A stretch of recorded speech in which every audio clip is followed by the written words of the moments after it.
महाकुंभ एक महापर्व है। एक ऐसा पर्व जिसमें देश दुनिया दूर पास कुछ रहा ही नहीं।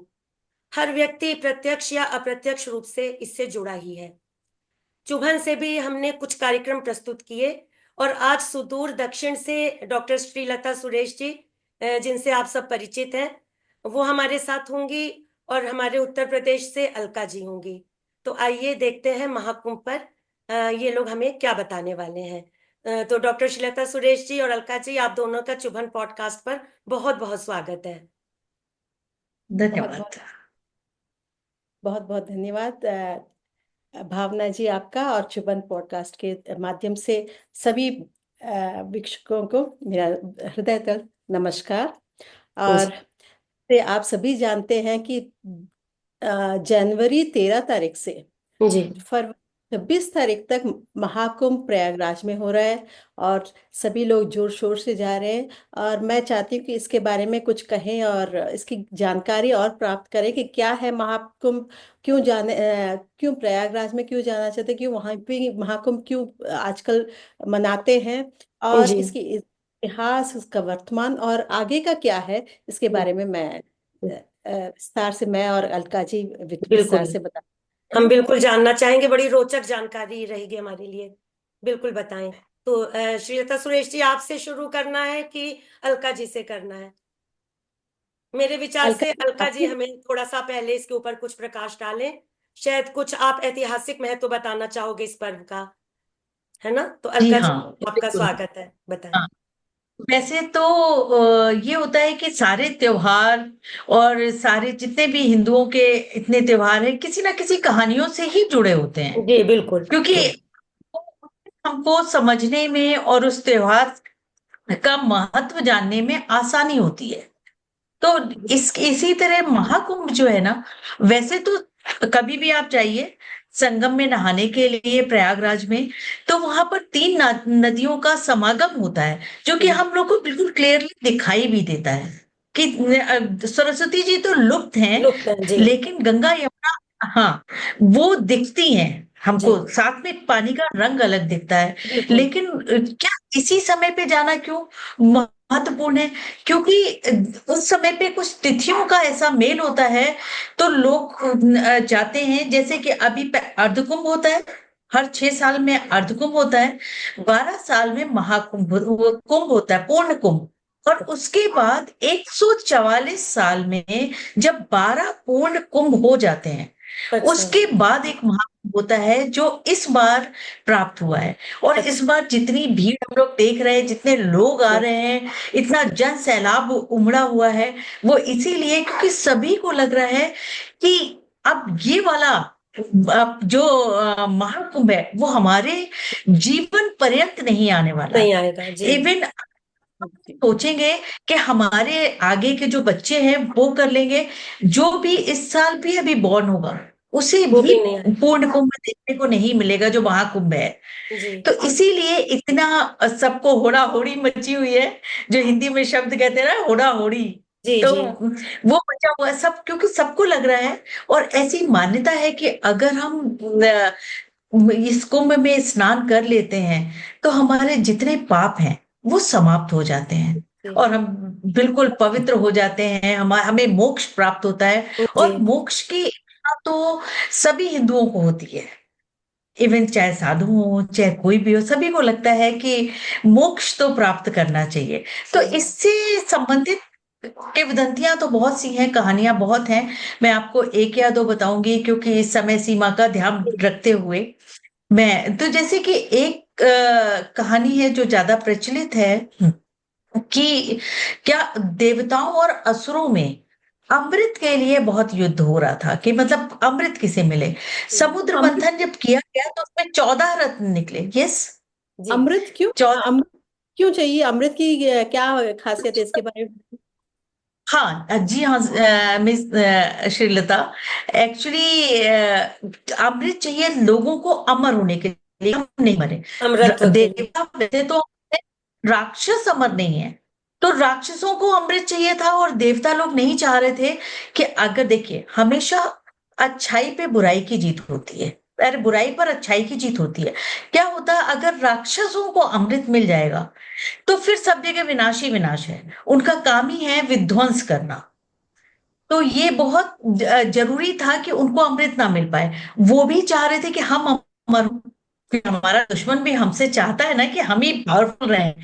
तो हुआ क्या कि जब अमृत के लिए समुद्र मंथन होना शुरू हुआ तो समुद्र मंथन से 14 रत्न निकले।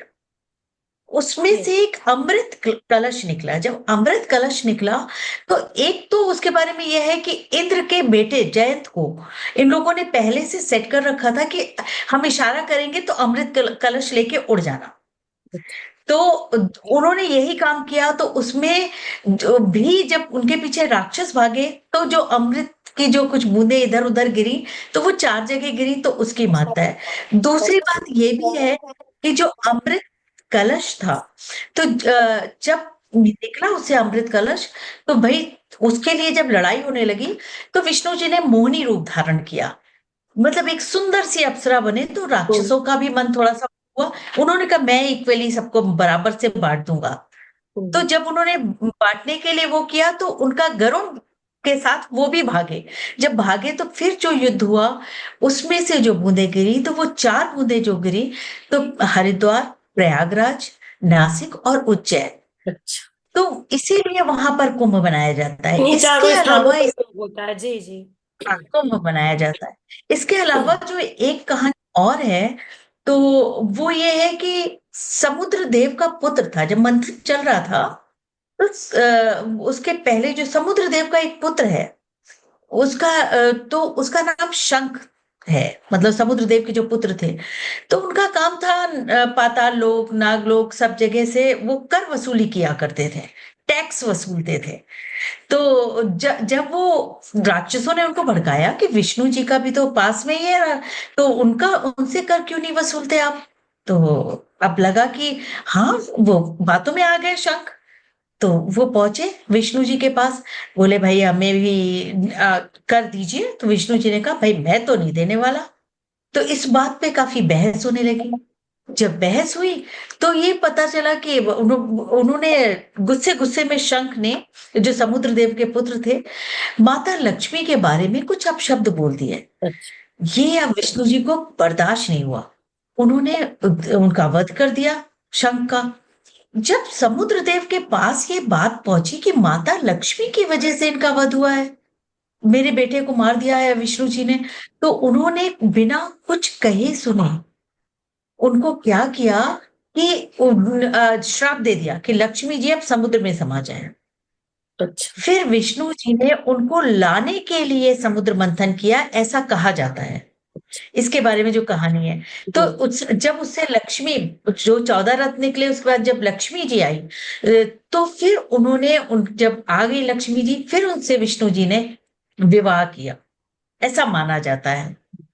तो अभी आप आगे श्रीलता जी भी इस पे कुछ प्रकाश डाल सकती हैं कि हाँ, कि और इसके पीछे क्या क्या चीजें हैं। जी। आपने बहुत सुंदर कहानियां सुनाई, बड़ा मजा आया सुनकर। जी जी जी, अभी बहुत, क्योंकि किंवदंतियां हैं या जो भी, लेकिन हमारे धर्म में देखे कितनी सुंदर ये कहानियां, इनसे एक सीख भी मिलती, शिक्षा भी मिलती है। बुराई पर हाँ, अच्छाई की विजय होती है, ये हमें पता चलता है। तो श्रीलता मैम, अब आप कुछ बताएं। जैसे आपने कहा ये हमारी धार्मिक ये है कहानी है। जी जी हाँ, ये पता नहीं कहाँ तक सच है झूठ है, लेकिन हमारे हम अब ग्रंथों से देखकर हमें पता चलता है। और ये जब आयोजन धार्मिक और आध्यात्मिक दृष्टि से देखा जाए तो हमें एक हमारा हिंदू धर्म में एक विश्वास से ही जुड़ा हुआ है जी जी। कि इसीलिए तो लाखों लोग नहीं, इस बार तो आज तक तो हाँ 62 बहुत। करोड़ लोग आ गए हैं। अब 26 तारीख को आखिरी है जी सुना है, जी। लेकिन के बाद भी शायद और भी ज्यादा हो, और भी 2-3 दिन हो लग सकता है। लेकिन तब तो 70 करोड़ भी करोड़ के पहुंच लोग भी सकता है। वहां पे स्नान करने के पहुंच लिए सकता आए। है। हाँ। और वहां पे स्नान करना क्यों इतना, वहां पे ही क्यों स्नान करना है?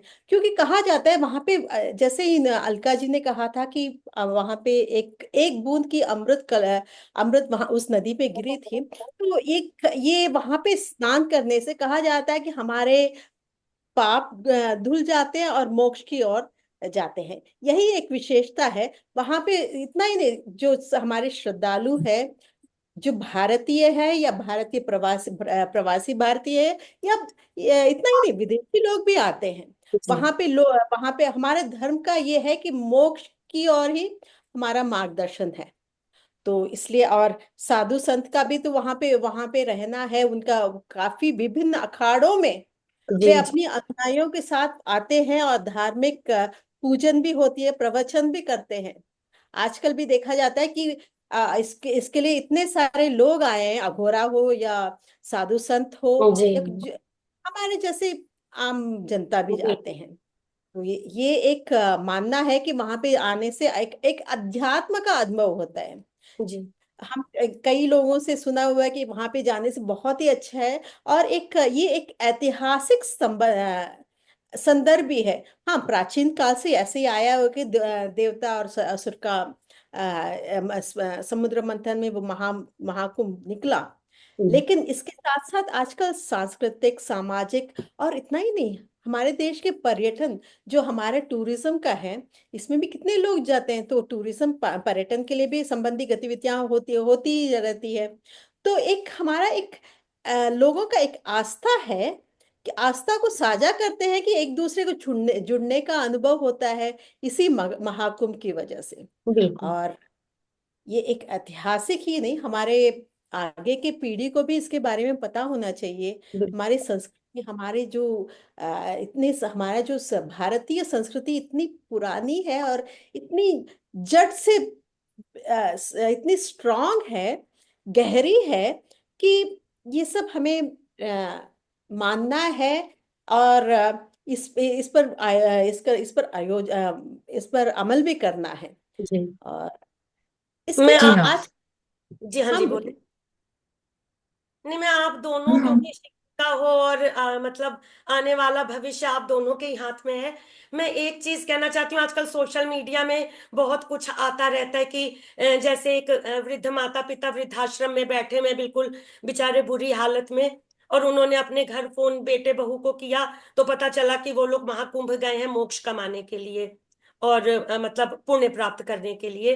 तो इस तरह की भी चीजें चल रही हैं। तो आस्था को मैं किसी के वो नहीं कहना चाहती कि कोई जाए या ना जाए, ये तो बहुत अच्छी बात है जो जा सकते हैं। लेकिन हमारे जो कर्तव्य होते हैं और जो हम कर्म करते हैं वो भी बहुत ज्यादा मायने रखते हैं, हमारी सनातन परंपरा के हिसाब से भी, हमारे हिंदू धर्म के हिसाब से भी। तो मैं आप दोनों से ये चीज मतलब जानना भी चाहूंगी, और मैं चाहूंगी कि आप दोनों में से कोई एक वक्तव्य दो कि इस बारे में आप लोग क्या कहना चाहोगे, क्योंकि युवा पीढ़ी जो है वो भी बहुत जा रही है आजकल कुंभ में। तो हाँ, बिल्कुल अपने बिल्कुल आप कर्तव्यों का सही बोल रहे पालन हैं। करते हुए हम ये सब करें, ये थोड़ा सा हम चाहेंगे कि आप लोग हाँ, प्रकाश। असल में होता क्या है ना कि ये बिल्कुल आपने सही कहा कि हम जा रहे हैं सब जगह, और घर में हमारे जो बुजुर्ग बैठे हैं जी उनको हम नहीं पूछ रहे हैं। तो इसीलिए आप ये देखिए कि जो एक गणेश जी की कहानी थी ना, जी कि उन्होंने कहा माता कि पिता का चक्र सबसे परिक्रमा करनी। पहले कौन पूज्य है। तो उन्होंने गणेश जी शंकर जी ने शर्त रखी कि जब सारे भगवान पूज्य हैं तो गणेश जी को क्या, किसको, क्यों गणेश जी को मिलेगा। तो सब लोग अपने अपने वाहन से गए, पूरे ब्रह्मांड का चक्कर लगाने के लिए। उन्होंने कहा कि उन्होंने आप पूरे माता पिता ब्रह्मांड को। का चक्कर जाएगा वही प्रथम पूज्य हो जाएगा, क्योंकि भगवानों में इस बात की लड़ाई चल रही थी। तो फिर लेकिन गणेश जी ने क्या किया, उन्होंने बढ़िया सुंदर सा मंडप बनाया, अपने माता पिता को बिठाया और 7 चक्कर लगाए उनके, बड़ा बढ़िया उनका फल फूल से वो करके। और इसके बाद वो करने के बाद जब तक सारे लोग लौट कर आए तो उन्होंने बोला हमारे वाहन इतने थे, इनके पास मूषक राज थे, और ये सबसे पहले कैसे आ गए। तो उनके भाई ने उनको लात मारी जो कहा जाता है, इसीलिए उनका एक दांत टूट गया। कि उन्होंने बोला हम लोग तो थकते हुए आ रहे हैं और तुम यहीं बैठे बैठे तुमने चक्कर लगा लिए। तो उन्होंने फिर मुंह खुलवा के शंकर जी का दिखाया, पूरा ब्रह्मांड माता पिता के चरणों में और मुंह में सब जगह है। कोई एक सिर्फ प्रथम पूज्य होने का ही नहीं उन्होंने तमगा लिया, उन्होंने उसके साथ हमको ये भी सीख दी कि पहले हमारे प्रथम पूज्य हमारे बुजुर्ग, हमारे माता पिता हैं, उसके बाद हम जाएं। तो जैसे कि कबीरदास जी भी कहते थे ना, पाथर पूजे हरि मिले तो मैं तो मैं पूजो पूजू पहाड़, पहाड़, की भली फीस खाए इसका है संसार। संसार, तो बिल्कुल। वही की बात, आपको पहले तो आपको अपने घर में जो आपके हैं, आपको उनको पूजना है। क्योंकि जाना अच्छी बात है, आस्था बहुत अच्छी बात है, सबको होना चाहिए। लेकिन हम ऐसे कि हम अपने घर के बुजुर्गों को निग्लेक्ट करके फिर हम जा रहे हैं इन सब चीजों में, तो मेरे हिसाब से ये बिल्कुल सही नहीं है। बिल्कुल आपको जाना चाहिए, लेकिन उनका ध्यान रखते हुए। बिल्कुल। आस्था अपनी जगह है, और दूसरों का मान सम्मान, अपने माता पिता का मान सम्मान, क्योंकि उनसे बड़ा कुछ भी नहीं है। अगर हम ऐसे बात करें तो लोग कहते हैं इनका शनि बहुत प्रबल है, शनि आजकल साढ़े साती है। साढ़े साती में शनि देव की पहली शर्त है कि जो अगर किसी को भी साढ़े साती है, तो वो अपने माता पिता की अगर सेवा कर रहा है, तो उसका वो टाइम पीरियड स्मूथली कटता है। तो मतलब भगवान भी इस चीज को कहते हैं कि पहले आपको अपने घर के बुजुर्गों को सम्मान देना है, उसके बाद आप ये सब करिए, तो बहुत अच्छी बात है। आपने अलका जी बात करी तो मुझे ध्यान आ गया। मुझे बहुत ज्यादा इस विषय में कोई ज्ञान नहीं, हम लोग इस विषय के कोई विशेषज्ञ भी नहीं है, लेकिन जैसे थोड़ा बहुत हम लोग पढ़ते हैं तो जैसे, क्योंकि मुझे ये लगता है कि हमारे धर्म से इन चीजों को देखे कितना जोड़ के देखा गया है। जैसे सूर्य को पिता का प्रतीक कहा जाता है, तो अगर आपका हाँ सूर्य कमजोर है तो आप पिता का ध्यान करो। हाँ, चंद्रमा को माता से जोड़ा गया, तो इस तरह हर ग्रह को हमारे किसी ना किसी रिश्ते से जोड़ा गया है, हमारे जोड़, ना किसी हमारे कर्तव्य या कर्म से जोड़ा गया है। तो उन सब चीजों को हम शायद नहीं याद करते, लेकिन केदारनाथ की त्रासदी जब हुई तब भी यही हुआ कि इतने ज्यादा लोग वहां पर, मतलब चले। लिमिट से ज्यादा लोग चले गए कि ये सब हादसे हुए। तो ये सारी चीजों का भी थोड़ा सा प्रबंधन होना चाहिए, मुझे ये लगता है। क्योंकि आप लोग शिक्षक हो तो आप लोगों का तो और भी कर्तव्य दायित्व बन जाता है, क्योंकि आप लोग अपने जो स्टूडेंट्स उनको आप लोग कहते होगे ये सब बातें। और मुझे आप दोनों को देखकर, आपसे बात करके लग रहा है कि आप लोग जरूर करते भी होगे इन बातों को उनके साथ साझा। आपने सही कहा, आपने सही कहा। क्योंकि देखिए ना, हमें सबसे पहले सर्वप्रथम गुरु हमारे माता पिता ही हैं। उनका आदर करना चाहिए। लेकिन आजकल पैसे की आड़ या बहुत ही ज्ञान का उनके पास है, उनका अनुभव कम होने पर भी ज्ञान का ज्यादा होने से उनका एक मुझे भी लगता है कहीं कहीं का अहंकार सा है कि हम्म। मैं उच्च मेरे हो पिता गए। से ज्यादा पढ़ा लिखा हूँ, उच्च हूँ, आप कुछ नहीं जानते ऐसे। लेकिन फिर भी कहीं कहीं तो अभी भी सच्चाई और ईमानदारी और ये सब है हमारे देश में। और रही बात युवाओं की, हाँ, लेकिन ये सब करने वाले कौन हैं? ये महाकुंभ जो ये भी हो रहा है, युवा ही उन्होंने तो ये सब प्रबंध किया है, इसके बारे में बताया है। और उत्तर प्रदेश के सरकार भी इसके सहयोग दे रहे हैं। जैसे स्वास्थ्य के लिए, और हर जगह उन्होंने सीसीटीवी, आज अभी जो जी। महाकुंभ चल रहा है, सीसीटीवी चला रखा हुआ है, ताकि कहीं भी अनहोनी घटना न घट जाए। फिर भी एक दो छोटी मोटी हो ही जाती है। लेकिन इतने सारे 62 करोड़ के लोग वहां पे आकर स्नान करके जा रहे हैं, सबको रहने का प्रबंध, खाना पीना, और बहुत अच्छा था। किसी को काफी बहुत ही अच्छा किया है। और सुना है कि अगले महाकुंभ उज्जैन में होने वाला है। उसके लिए भी अब और भी ज्यादा लोग आएंगे। अभी तो 62 लोग ही, 62 करोड़ ही आए हैं। और भी ज्यादा लोग ही आएंगे। लेकिन मेरा मानना है कि वहां पे जाकर, मैं आप दोनों से पूछना चाहती हूँ, वहां पे जाने से मोक्ष मिलता है, पावन बन जाते हैं, पवित्र बन जाते हैं। क्या सच में वहां स्नान करने से पवित्र बनते हैं, या हमारी सोच और विचार से पवित्र बनते हैं? क्योंकि हमें उसकी भी तो नहीं, शुद्धि करनी चाहिए। बिल्कुल। मुझे भी, मेरा मेरा भी ये मानना है कि सिर्फ ये सारी चीजें करना तो ठीक है, आपकी आस्था है, और हम लोग उसका सबका सम्मान करते हैं, किसी की बिल्कुल आस्था को हम लोग चोट नहीं पहुंचाना चाहते। लेकिन कर्म ही प्रधान होता है। आप जो कर्म करते हैं वही सर्वोपरि है। क्योंकि अगर हम सिर्फ बोल रहे हैं, तो वो तो इसीलिए तो पाखंड है। जी। इसीलिए पाखंड कहा जाता है उसको ना, कि आप कुछ भी कर रहे हैं, कि इतना पढ़ने लिखने के बाद आपको लग रहा है कि नहीं, ये सारी चीजें बेकार है, मेरे पेरेंट्स जो बोल रहे हैं वो तो सारी आउटडेटेड चीजें हैं।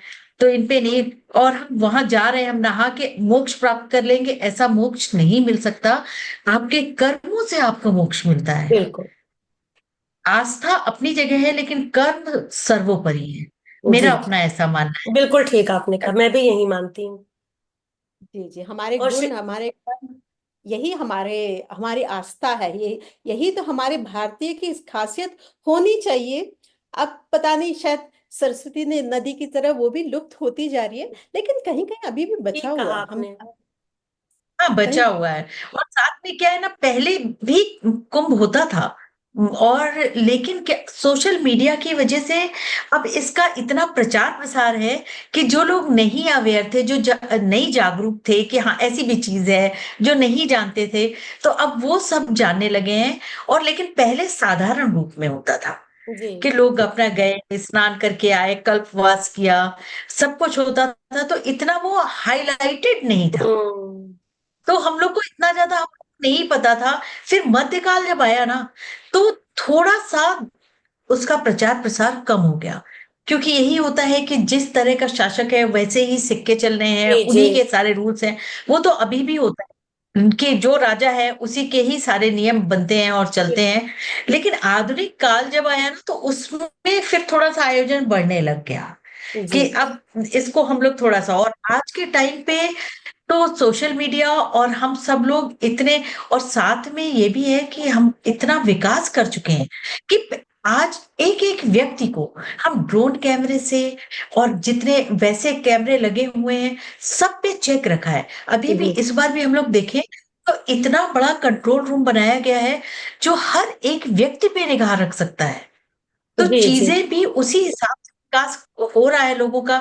और तो ये भी है कि सुना है कि किसी के टिकट भी नहीं चेक हो रहे, कि हर आम आदमी, हर गरीब आदमी भी इस सुख से वंचित ना रह जाए, जी जी सभी जा पाए। क्योंकि आस्था अगर है तो सरकार भी उस पे बढ़ावा दे रही है, लेकिन चीजों को ध्यान में रखते हुए। ये तो हमारा अपना मानना है कि अगर हम आस्था पे जा रहे हैं तो कर्मों को भी बैलेंस करके बस चले। बिल्कुल ठीक आपने कहा, संतुलन होना चाहिए बस। तुलन। संतुलन होना चाहिए, जी संतुलन बहुत जरूरी है। जी क्योंकि ये शारीरिक स्नान नहीं है, मानसिक स्नान भी होना बहुत चाहिए, सही, ताकि बहुत सही बात आपने कही, आगे बिल्कुल। हम हाँ, इससे और भी अच्छाई कर सके। हमारा जी, भारत का संस्कार ही है कि दूसरों का भला करे, देने का संस्कार है, लेने का संस्कार नहीं है नहीं हमारा। नहीं। तो वो जितना हम देंगे उतना हमें हमारी भी तरक्की होगी, हमारी धर्मराज के पास जाना पड़ेगा ना हमें। बहुत सारे लोगों हाँ, को ये बिल्कुल सही। दिक्कत है कि डिजिटल कुंभ रख दिया आपकी, ये कर दिया वो। कोई डिजिट ये कुंभ है, एक आस्था का पर्व है, कोई मतलब ऐसा कोई आयोजन तो नहीं कि जिसको डिजिटल, लेकिन मुझे लगता है कि डिजिटल करने से, जैसे अलका जी अभी आपने कहा कि कितनी सुविधा हो गई, ड्रोन कैमरों से सब देखा जा रहा है, और कितनी अनहोनियों से, कितने हादसों से हम बच पा रहे हैं। जो हुआ वो तो ठीक बात है कि कोई एक व्यक्ति भी जाता है तो हमें दुख लगता है, वो तो मतलब इतने लोगों का भी जाना हाँ, हमें दिया उसने। लेकिन फिर भी जैसा कि आप दोनों कह रहे हो कि इतने 60-62 करोड़ लोगों के आयोजन में अगर इतना सा, मतलब ना के बराबर ही कहा जाएगा उसको, तो ना इसलिए के बराबर ही कहा जाए। कल जैसा कि लेकिन हम लोग और जानते हैं कि हाँ जी। महाशिवरात्रि का महापर्व है, तो ये आयोजन भी खूब अच्छे से हो और सारे भक्त जो गए हैं वो स्नान करें, बस हम लोग यही चाहेंगे। और आप लोग हाँ, बिल्कुल। और सही है। कुछ ऐतिहासिक इसका महत्व और कुछ आप बताना चाहो? श्रीलता और मैम, मैं आपसे दक्षिण भारत का जानना चाहूंगी कि वहां का कुछ, अगर दक्षिण भारत में कुछ इस परंपरा को लोग मनाते हैं या कुछ ऐसा है, क्योंकि जी, महाकुंभ तो शायद उत्तर भारत में ही चारों हाँ स्थान, हाँ, चारों से। लेकिन मध्य आजकल ये प्रदेश, है उत्तर कि प्रदेश जी।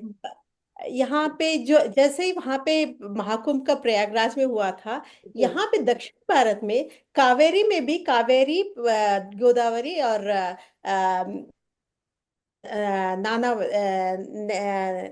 नैनावती, उन तीनों का संगम है। जी तो जी, अच्छा। यहाँ पे भी इस तरह से संगम के स्नान करने के लिए आए हैं। कहते हैं कि इस समय जो पारंपरिक भारतीय ज्योतिष का ये है कि सूर्य, चंद्र और बृहस्पति तीनों एक विशेष स्थान पर है। अच्छा। तो वो जो हाँ, बृहस्पति गुरु यानी कि गुरु, वो जो ग्रह है, ये मीन राशि में प्रवेश करते हैं। और सूर्य एवं सूर्य और चंद्रमा जो है विशेष स्थान पर इनका ये है। ये तो बहुत ही एक ज्योग्राफिकल या खगोलीय स्थान पे देखा जाए बहुत ही श्रेष्ठ है, बहुत ही दुर्लभ है कह सकते हैं। अच्छा। और अभी हाल ही में सुना है कि आ, 6 ग्रह एक साथ आ रहे एक ही लाइन पे। आज ही के इसमें समाचार में मैंने सुना है कि एक ही लाइन पे आ रहे हैं। ये देखने में बहुत ही, अगर हो सके, अगर आप आसमान साफ है तो 6 ग्रह एक साथ एक ही लाइन वाह, में दिखेगा, सुना सुना है। बहुत सुंदर। कि, अगर ये सच हो तो बहुत ही अच्छा लगेगा। और ये सब देखना भी एक एक हमारे लिए एक बहुत ही, बहुत उपलब्धि होती है, एक बहुत बड़ी। जी। हाँ, जरूर जरूर जरूर। तो और ये भी बात है ना कि ये सिर्फ एक ये नहीं कह सकते कि कुंभ है तो सिर्फ नहाने का ही वो है। एक तरीके से ये धार्मिक मेला है। जितने अखाड़े, जितने बड़े बड़े बिल्कुल। ज्ञानी लोग आ रहे हैं, हम अपने विचार एक्सचेंज करते हैं ना। और हमारा जो बातें हैं, हम वो उनसे सीखते हैं, कुछ अच्छी चीजें सीखते हैं, कुछ उनको सिखाते हैं। तो और हमारी जो संस्कृति है, परंपरा है, और एक देखिए कितनी एकता दिख रही है। जी ये जी। एकता का भी प्रतीक है। ऐसा नहीं है कि सिर्फ लोग सिर्फ नहाने जा रहे हैं। और इवन ये भी आप देखिए कि सिर्फ हिंदू नहीं जा रहे हैं, सभी धर्मों के लोग जा रहे हैं। विदेशों से भी लोग आ रहे हैं। जी। दर्शन, हाँ, विदेशों से भी ईसाई भी लोग आ जा रहे रहे हैं। हैं। हाँ, ईसाई भी जा रहे हैं। वो सब कई कई हम्म। धर्म के लोग जा रहे हैं। हाँ, ये सुना, ये तो है। ये तो सिर्फ संस्कृति हमारे हिंदू धर्म का ही नहीं है। ये तो हिंदू पंचांग के अनुसार सुना है कि साल में 365 दिन में दिन होते हैं, जो 12 वर्ष में ये जो चक्र का अवधि है, इसे कहते हैं एक युग। अच्छा। जिसमें बहुत ही पवित्र भी माना जाता है। और इस अवधि काल को इसलिए चुना है कि क्योंकि 12 वर्ष का संतुलन बनाए रखें।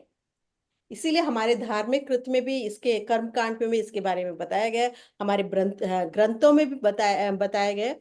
और मैंने और एक जगह में मैंने पढ़ा था कि माहेश्वर पुराण या विष्णु पुराण में भी, पुराण के ग्रंथों में भी इसके बारे में जिक्र किया है। अच्छा। जी जी। हाँ, संख्या चीनी का बड़ा यात्री है। महत्व है। जी। हाँ, मुगल आप देखिए उसमें इतिहास में अगर देखेंगे ना, तो तब भी अच्छा अकबर आए। तो अकबर क्योंकि सभी धर्मों को मानते थे, जी। तो इसीलिए उन्होंने कुंभ को थोड़ा सा बढ़ावा दिया। लेकिन मुगल काल में वैसे दबा था, लेकिन जब अकबर के आने के बाद नहीं हुआ। और रेजांग के उसमें भी आपको जिक्र दिखेगा कि उन्होंने एक कुंभ का स्नान किया था। उसका उन्हें तब कुंभ नाम नहीं पता था कि ये कुंभ है, लेकिन वो उसी टाइम पे जाकर उन्होंने स्नान किया था।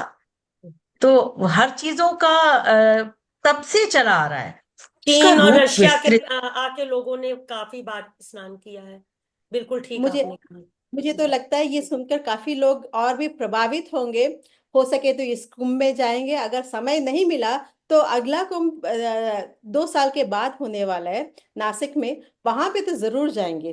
क्योंकि ये एक कुंभ का मेला, एक तो है कि जैसे कहा था, सोशल मीडिया ने इतना फैला दिया कि सबको जाने का ये करे। जो नहीं जाना चाहते वो भी जाने के लिए तैयार हो जाते हैं, कि देखना चाहते हैं। एक तो है कि इससे हमारे पर्यटन का, हमारे उसमें भी हाँ। काफी बिल्कुल। इससे हमारा देश का जो, हमारे देश जो संस्कृति देश है, ये सब हमें, हाँ, हमारे ये सब इसकी पूजा करते हैं। हम नदियों की पूजा करते हैं, चाहे वो गंगा हो या यमुना हो या तो सरस्वती हो, इनकी पूजा करते हैं। तो ये सब हम्म। एक हमारे इतिहास से हमने काफी कुछ सीखा है। अभी आपने ये देखा होगा, हम लोगों ने नदियों पर और गंगा पर, हिमालय पर, समंदर पर हमने काफी हाँ, सारे कार्यक्रम टिहरी के विधायक किशोर उपाध्याय जी के मार्गदर्शन में हमने हाँ बनाए। जी। है ना? और आप लोगों ने सुना होगा, और नहीं हाँ, भी हाँ, सुना है तो मैंने भी थोड़ा सुना उसको था। आप लोग देखो। और उनका भी यही कहना, और हमारे और भी जो विशेषज्ञ आए उसमें सबने यही कहा कि हमने टाइटल ही दिया कि रूठती नदियां और सिसकता तड़पता सागर।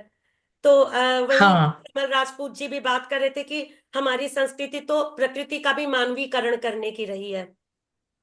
हम सुमित्रा नंदन पंत जैसे रहे तो प्रकृति का ये मानवीकरण करके देखा, है ना, कि तत्वों को मानवीकरण जड़ किया। जिंदगी से और मृत्यु से, आवागमन के चक्र से उसको जोड़ के देखा, तो वाकई में हम लोग तो उस संस्कृति के अनुगामी हैं। तो हम लोगों को तो इसका बहुत ही, आप लोगों वाली बात कि हम जा पाए ना जा पाए, लेकिन मन में तो हमारे गंगा जमुना सरस्वती सब रहती हैं, और मन चंगा तो कठौती में गंगा, वही वाली बात है। कटौती में गंगा, बिल्कुल सही। बहुत सही ये कहा, बहुत बिल्कुल सही सही। कहा। और ये हम आगे की पीढ़ी को भी ले जाना चाहते हैं। बिल्कुल बिल्कुल। जी जी जी। तो और आप दोनों कुछ कहना चाहोगे? नहीं, मुझे इस भावना जी, आपने इस कार्यक्रम के लिए मुझे ये अवसर दिया, इसके लिए मैं तहे दिल से आपको शुक्रिया कहना चाहती हूँ कि आप जो भी कार्यक्रम करते हैं, एक एक अमूल्य कार्यक्रम, ये तो आपने तो जो ये पॉडकास्ट का, ये चुभन पॉडकास्ट का ये बनाया, ये तो एक एक अमूल्य है, ये तो धरोहर है। ये अभी नहीं, आगे के लिए भी ये जी सुनते बिल्कुल। जाएंगे, सकते हैं इसके बारे में। ये ही नहीं, सिर्फ महाकुंभ ही नहीं, आपके सब जी, कार्यक्रम जो है बहुत ही आपके अच्छा होता है। दक्षिण भारत की भाषाओं के ऊपर कार्यक्रम आप ही लोगों के सहयोग से हमने बनाए, काफी सारे ये कार्यक्रम बने। तो ये वो सब सब आप भी मलयालम, तेलुगु, तमिल, कन्नड़, इन सब भाषाओं, इनके साहित्य पर, तिरुवल्लुवर पर, और इन सब साहित्यकारों पर वहां के हमने कार्यक्रम बनाए। तो बहुत ही ज्यादा ज्ञानवर्धक कार्यक्रम थे वो। और अलका जी, आपकी भी हाँ, मैं बहुत आभारी हूँ। आपने अपना समय दिया, और कुछ मैं भी। जाते जाते आप कहना चाहोगे? हाँ जी, मैं भी आपकी और चुभन की, और साथ में श्रीलता जी की बहुत ही हृदय से आभारी हूँ कि मुझे आपने ऐसा मौका दिया कि मैं अपने विचार आप तक पहुंचा पाई।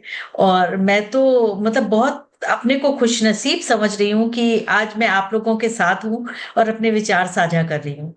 और मेरा हृदय से अभिनंदन है। और मैं अपनी बातों को अब यही विराम भी देना चाहती हूँ जी, कि मैं भी बहुत आप बहुत दोनों की धन्यवाद। बहुत बहुत आभारी हूँ। आपने, हमारे लिए भी एक बहुत बड़ा एक उपलब्धि होती है कि आप लोग आते हो और हमें अपने इतने अमूल्य विचार देते हो। तो मैं भी आपकी बहुत बहुत शुक्रगुजार हूँ।